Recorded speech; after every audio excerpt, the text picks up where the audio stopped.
अच्छा भाई, कराची के पानी के मसले के ऊपर आपने हमेशा आवाज़ बुलंद की है कि K4 वाला मसला एक अलग चल रहा है।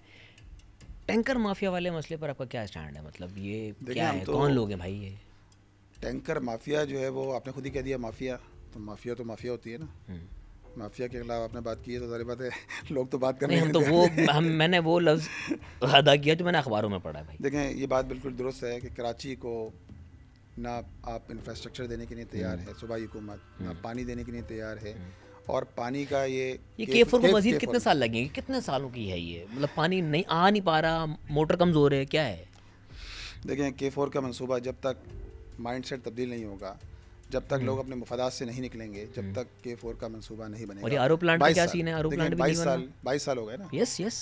2003 में नेमतुल्लाह खान साहब उस वक्त नाजिम थे, K3 प्रोजेक्ट मुकम्मल हुआ। शहर को 100 मिलियन गैलन डेली पानी का तोहफा दिया गया 2003 में। 2003 में ही जब ये प्रोजेक्ट मुकम्मल हो रहा था, ये अंदाज़ा था कि शहर की आबादी जिस तरह बढ़ रही है, इसकी रिक्वायरमेंट, मज़ीद रिक्वायरमेंट है इसकी, ये पूरा नहीं कर सकता 100 मिलियन। उस वक्त PC2 बनाई गई, K4 की PC2 बनी 2003 में। कितने साल हो गए? 22 साल हो गए। 22 साल हो गए। 2006 में इसकी फिजिलिटी बन गई, एक्निक से 2014 में अप्रूव हो गई और ये कॉन्ट्रैक्ट दे दिया गया। 11 साल हो गए अब। जी, कॉन्ट्रैक्ट दे दिया गया 2014 में। ये सूबाई हुकूमत के ज़िम्मे था। 2018 में इसको मुकम्मल होना था। 2018 में आके पता ही चला कि इसमें टेक्निकल फॉल्ट है। 14 अरब रुपए डूब गए। उसके बाद जनाब ये फ़ैसला किया गया, फिर वफाकी हुकूमत ने फैसला किया अब इसको वफाक बनाएगा। किसको हवाले कर दिया गया? वापडा के हवाले कर दिया गया। 2023 अक्टूबर में इसको कंप्लीट होना था। ये प्रोजेक्ट था 25 अरब से शुरू हुआ था। आज कितना है? 126 अरब। चलो भाई, एक ऊपर चला गया। देखिए ना, 126 अरब हो गया। और अभी भी सूरत-ए-हाल क्या है? अब वफाक के ज़िम्मे था ना, इसको 40 अरब रुपए चाहिए थे कंप्लीट होने के लिए। 2026 जून तक 63% काम मुकम्मल हुआ है।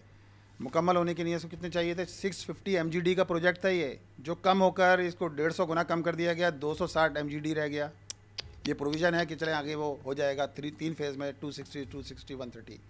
लेकिन 650 से कर दिया गया कितना? 260 कर दिया गया। वफाक ने इसके लिए 40 अरब रुपए अगर मिल जाते तो ये मुकम्मल हो जाता 30 जून 2026, जो वापडा कहता है कि 63% काम हो गया था। लेकिन फिर क्या हुआ? 3.2 अरब रुपए इसके लिए रखे गए। इसका मतलब क्या है कि आपने 10% भी नहीं रखे ना, तो इसका मतलब ये सुर्ख फीते की नज़र हो गया। खसारा है तो कुछ देखें ना आप, ये देखें, ये सूरत-ए-हाल है वफाकी हुकूमत में। मुस्लिम लीग नून वफाकी हुकूमत का पार्ट, पीपल्स पार्टी MQM वजारतों के मज़े ले रही है। भाई करते ना फ़ाइट इसके लिए। अगर किसी ने एहतियाजी रैली निकाली, वो भी जमा इस्लामी ने सूबाई असम्बली के सामने निकाली कि भाई कुछ शर्म करें, इस शहर के लोगों को जीने दें, पानी तो लेने दें इनको। टैंकरों के ज़रिए आप पानी दे रहे हैं और टैंकर रिपोर्ट करता है कि 1 अरब 62 करोड़ का पानी, तो पिछले से पिछले साल उन्होंने खुद जारी की रिपोर्ट।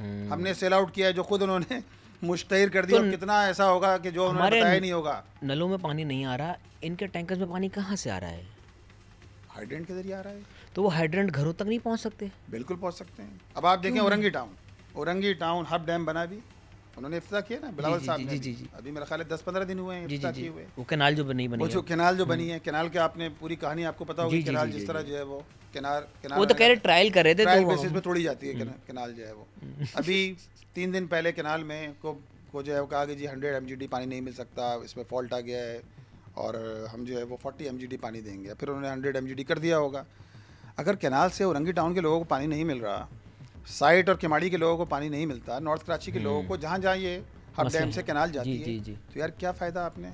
12.7 अरब रुपए कैनाल टूट जाए। सिर्फ ऑप्टिक्स हैं, ये दिखाया जा रहा है। देखें ये प्रैक्टिकल नहीं है ये सब कुछ।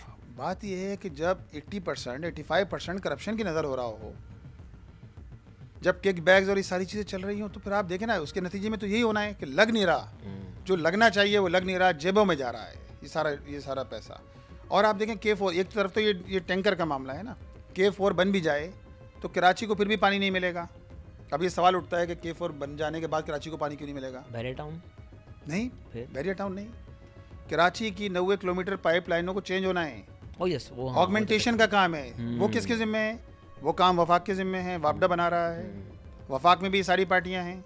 और ये काम पीपल्स पार्टी की सूबाई हुकूमत का है कि शहर में ऑगमेंटेशन का काम करे। शहर में ये 90 किलोमीटर की जो लाइनें हैं इनको चेंज किया जाए। आज तक सिर्फ एक टेंडर हुआ है 2.7 किलोमीटर का, नीपा से लेकर हसन स्क्वायर तक का, सर सैयद यूनिवर्सिटी से लेकर हसन स्क्वायर तक का, जो अभी काम शुरू नहीं हुआ और कम से कम 2 साल लग जाएंगे इस काम पे भी। तो अगर आपको K4 के ज़रिए पानी मिल भी जाएगा तो नलकों में पानी नहीं आएगा जब तक ये नायल हुक्मरान जिनके पास इंसानी सलाहियत भी ना हो, जो करप्शन कर रहे हो। तो सारा पैसा जा किसके पास रहा है? बस जेबों में जाता है। किन की जेबों में जाता है भाई? देखे ना, ये तो इन्हीं लोगों की जेब में जाता है जो बरसर इक़्तिदार तबका है। अब जरदारी साहब की कोई लिमिट है? जरदारी साहब की कोई लिमिट है? ये तो एक ऐसा सिस्टम है कि हमें बताया गया कि हम सिस्टम को उखाड़ देंगे। ये बताया गया कि हम सिस्टम को उखाड़ देंगे, पता ये चला कि वो सिस्टम क्या होता है? में जो है ये सिस्टम वो है कि जो SBCA में नज़र आता है पैसे की शक्ल में। आप किसी भी काम के लिए जाएं, आपको जो है वो आपकी फ़ाइल इधर से उधर होगी नहीं जब तक आप जो है पैसे ना दें। ये सिस्टम आपको Karachi water and sewerage corporation में नज़र आएगा, ये सिस्टम आपको दीगर इदारों के अंदर नज़र आएगा, KDA में नज़र आएगा। ये ऐसा सिस्टम है कि जो हर इदारे के अंदर नज़र आएगा। इसका इंचार्ज कौन है सिस्टम का? सिस्टम के इंचार्ज तो इस्लामाबाद में होते हैं इस वक्त, यहाँ से उनको इस्लामाबाद ले जाया गया है। अच्छा, मैं पहुँचना चाह रहा हूँ, मैं पहुँच नहीं पा रहा। कौन है? आप पहुँच जाएंगे, आप कराची के इस्लामाबाद में हो। ओके, तो ये सिस्टम का भी ब्रेक नहीं होगा, आप ये कह रहे हैं? नहीं, सिस्टम ब्रेक हो सकता है, अवामी कुव्वत से होगा इंशाल्लाह। अवामी कुव्वत से होगा, जैसे बांग्लादेश में हुआ। बिल्कुल, अवाम की कुव्वत से होगा। जब अवाम का टेम्परामेंट जवाब दे जाएगा तो उसके बाद आपने देखा बाज़ ममालिक के अंदर लोगों ने फिर असेंबली के अंदर शीशे तोड़ के घुसे हैं असेंबली के अंदर भी। ऐसा भी हुआ है ना, ये अभी की बात है, 1.5 साल 2 साल पुरानी बात है। फिर लोगों को भागने का मौका भी नहीं मिलता। कुछ लोग तो निकल गए ना, शेख हसीना वाजिद तो निकल गई ना। ऐसे ही होता है ना, पुरअमन एहतजाज भी तो होता है ना। नहीं, पुरअमन एहतजाज असल चीज़ तो पुरअमन एहतजाज है। तो फिर असेंबली नहीं तोड़नी चाहिए। जब आप लोगों के पास कोई ऑप्शन नहीं छोड़ते तो आम आदमी क्या करता है? आम आदमी जिस तरह बांग्लादेश के अंदर हुआ, लेकिन तो वो तो इनकलाब था ना, पाकिस्तान में इनकलाब आ सकता है। स्टूडेंट निकल आए, स्टूडेंट जो है वो निकल आए, उन्होंने जो है वो भागने का मौका बड़ी मुश्किल से शेख हसीना वाजिद जो है भागी हैं, वरना तो शायद मौका भी नहीं मिलता। मोहन साहब देखे ना, वो इनकलाब था, लेकिन पूरी शक्ल में इनकलाब था। पाकिस्तान में आ सकता है? क्यों नहीं आ सकता? 2013 से सुन रहे हैं, जो उठता है फिर वो बैठ जाता है। मसला ये है। देखिए, बात ये है कि लोगों को एक जद्दोजहद के लिए, लोगों को मज़ाहमत के लिए तैयार करना चाहिए कि इन जालिम हुक्मरानों से अपना हक लेने के लिए। सही है ना सर? उसके लिए पहले यूनिटी होनी ज़रूरी है ना। नहीं सर, वो तो जाहिर बात है, इसमें कोई ना कोई तो आगे बढ़ेगा ना, कोई तो आवाज़ बुलंद करेगा। आप मुझे बताइए कि IPPs को कोई जानता था आज तक? नहीं। हाफिज़ नईमुर रहमान साहब ने पिंडी में धरना दिया तो पता ही चला कि एक इंडिपेंडेंट पावर प्रोड्यूसर भी है जो बगैर यूनिट चलाए बिजली बना रहे हैं और अरबों रुपए कौम के जा रहे हैं। ऐसी था ना, और डॉलर में जा रहे हैं, डॉलर में जा रहे हैं। तो नहीं पता था ना कि इलेक्ट्रिक के मुतालिक आज से 7 साल पहले किसी को नहीं पता था ना, आम आदमी को, कि किस तरह हमारी जेबों पे डाके डाले जा रहे हैं। यानी जो मीटर जिसके पैसे मैंने और आपने दिए हैं घर में, उस मीटर के पैसे भी चार्ज हो रहे हैं, जिसकी मीटर के पैसे हम लगाते वक्त अदा कर चुके हैं, उसके हर बिल के अंदर उसके पैसे भी आ रहे हैं। हर बिल के अंदर जो है वो आप जो है वो उन एम्प्लॉयज़ के पैसे भी डाले हुए हैं आपने, कि जो एम्प्लॉयज़ आपने 7,000 एम्प्लॉयज़ प्राइवेटाइजेशन के वक्त निकाल दिए, उनके पैसे भी आपने डाले हुए हैं पर एम्प्लॉय। यानी हर बिल के अंदर 15 पैसे या 25 पैसे कुछ लगा के भेजते थे। यानी हमने आवाज़ बुलंद की ना कि यार ये डाका डालना बंद करो, लोगों के जेबों पे डाका डाल रहे। और ये किन लोगों ने किया? ये प्राइवेटाइजेशन जो हुई, ये भी सारे ये लोग थे। खंभों को एवज भेज दिया गया के इलेक्ट्रिक को। आज देखें ना, शहर में पानी का मसला, शहर में बिजली का मसला, शहर में इंफ्रास्ट्रक्चर का मसला। जो काम शुरू होता है, कराची में कोई डेडलाइन है, कोई हतमी तारीख है कि कब बनेगा करीमाबाद का अंडरपास, कब मुकम्मल होगी ये जहांगीर रोड जो 5 मरतबा तो मेरा ख्याल है कि टूट चुकी है, कब मुकम्मल होगा ये डिग रोड का पुल जो 12 मरतबा टूट चुका है, 12 मरतबा सुराख हो चुका है, एक जगह तो 8 मरतबा हो चुका है, आज भी बन रहा है। कब मुकम्मल होगी रेड लाइन?